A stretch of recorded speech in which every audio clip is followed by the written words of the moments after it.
कितने हसीन थे वो दिन, हर गम और फ़िक्र से बेनियाज़ हम बचपन के मासूम ज़माने में मगन रहा करते थे। वो दिन मुझे बहुत याद आते हैं जब हम 3 सहेलियाँ साथ स्कूल जाया करती थी। रास्ते में बातें करती जाती, रास्ता ख़त्म हो जाता और पता भी ना चलता कि स्कूल का गेट आ जाता। इन दिनों हम डेरा गाज़ी गाँव में रहा करते थे। मैं और ताहिरा एक ही मोहल्ले में रहती थीं, जबकि लाइबा का घर हमारे साथ वाले ब्लॉक में था। इसे पढ़ने का बहुत शौक था।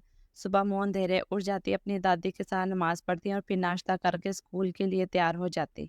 अभी मैं नाश्ता कर रही होती कि वो आ जाती। लाइबा की दादी का ताल्लुक जमींदार घराने से था, लेकिन किस्मत के इनके बड़े बेटे ने बाप के मरते ही जमीन और जायदाद फरोख्त करना शुरू कर दी। इन दिनों लाइबा के वालिद और चचा कम उम्र थे और वो बड़े भाई के तसल्लुत में थे।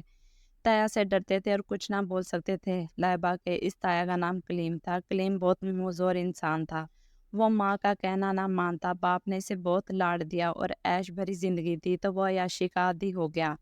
बाप की वफ़ात इसके लिए ईद का पैगाम साबित हुई। अब वो और ज़्यादा आज़ाद और अय्याश हो गया। इसने अपनी वालदा और छोटे भाइयों का कुछ ख्याल ना किया। चंद सालों में ही विरासती जायदाद पर पानी फेरकर सारे कुंबे को अफलास के अंधेरों में धकेल दिया। पहले तो लाइबा का घर बहुत बड़ा और शानदार था, फिर इसे बेचना पड़ गया तो ये लोग छोटे से घर में मुंतकिल हो गए, जो कि दादी ने अपने जेवर बेचकर खरीदा कि इनके बच्चे दरबदर ना हों। कलीम तो निकम्मा था, सबको कोड़ी कोड़ी का मोहताज करके खुद इनके टुकड़ों पर पलने लगा, लेकिन इसकी आदत फिर भी शाहाना रही। जब रकम की ज़रूरत होती घर में दंगा फसाद करता और छोटे बहन भाइयों को मारता पीटता, यूं माँ से रकम खसोट लेता। लाइबा के अब्बू पहले नौकरी नहीं करते थे। बाप की वफात के बाद मजबूर होकर एक मामूली नौकरी करने लगे। अपनी माँ और बीवी बच्चों का पेट छुपाना था। लाइबा के चचा की उम्र इस वक्त 12 वर्ष थी और नाम सलीम था। वो 8वीं का तालिब इल्म था। मेरी सहेली के अब्बू चाहते थे कि किसी तरह मेरा ये छोटा भाई पढ़ लिख जाए, ताकि यही आइंदा हमारे कुंबे का सहारा बने, हमारे ख़ानदान की साख संभाल ले। लाइबा के अब्बू नौकरी करते रहे, जिससे घर का गुजारा होता रहा। कलीम नशे में पड़ गया। एक रोज जुए के अड्डे पर झगड़ा करते हुए इसके हाथ से एक जुआरी जिंदगी की बाजी हार गया। पुलिस कलीम को पकड़ कर ले गई। औलाद जितनी मर्जी बुरी हो, चाहे कातिल खूबी क्यों ना हो, माँ के दिल से औलाद की मोहब्बत कम नहीं होती। लाइबा की दादी कलीम के लिए तड़पने लगी। ये इसका बड़ा बेटा था, बावजूद बुरी रविश के वो इसे प्यारा था। लाइबा के वालिद को मजबूर किया कि ये मकान फरोख्त करके कलीम के लिए वकील करो और इसे फांसी लगने से बचा लो। हम किराए के मकान में रह लेंगे और अल्लाह ने चाहा तो फिर मकान बनाएंगे, मगर मेरा बेटा वापस ना आएगा। माँ के मजबूर करने पर सलीम अंकल को मकान फरोख्त करना पड़ा और वो एक वसीदा से मकान में किराए पर रहने लगे। रुपया कलीम के मुकदमे पर खर्च हो गया, लेकिन फिर भी कलीम को फांसी हो गई।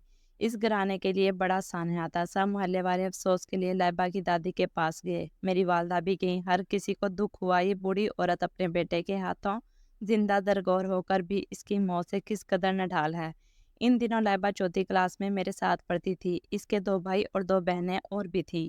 इसकी वालदा सिलाई करके घरेलू जिम्मेदारियां पूरी करने की खातिर शोहर और सास का हाथ बटाती थीं, जबकि कलीम की कोई औलाद ना थी।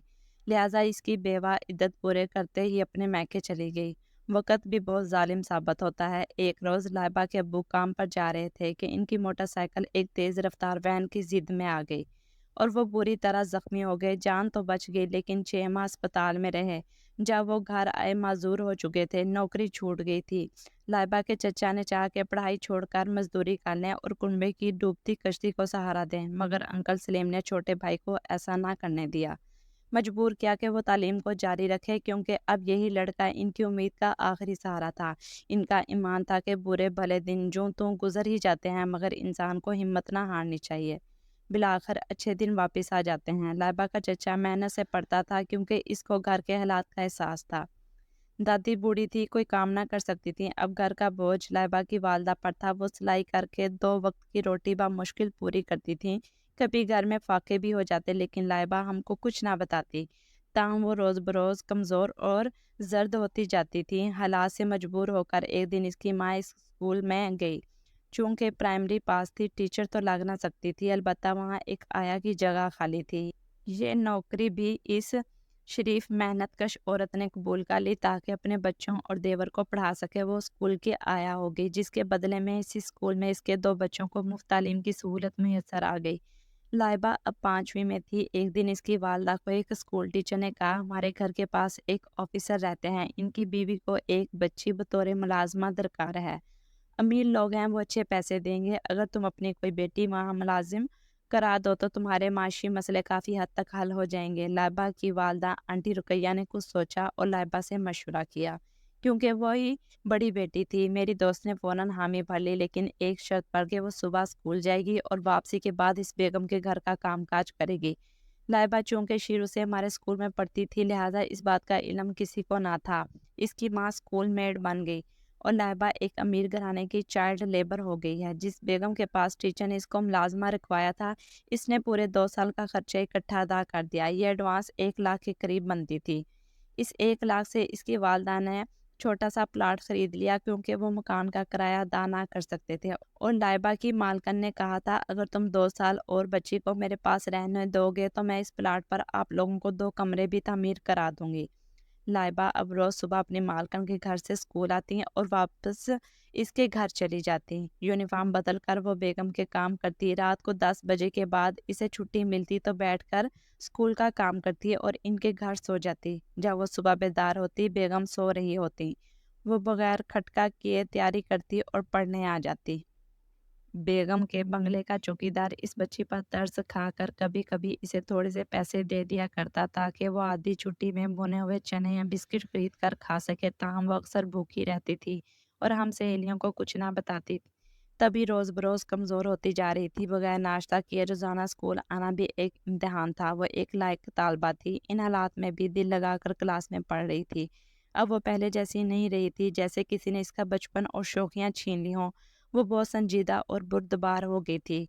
फ्री पीरियड में जब हम खेलती हैं और कैंटीन जाकर खाती पीती, वो ग्राउंड में बैठकर किताब खोल लेती और पढ़ती रहती।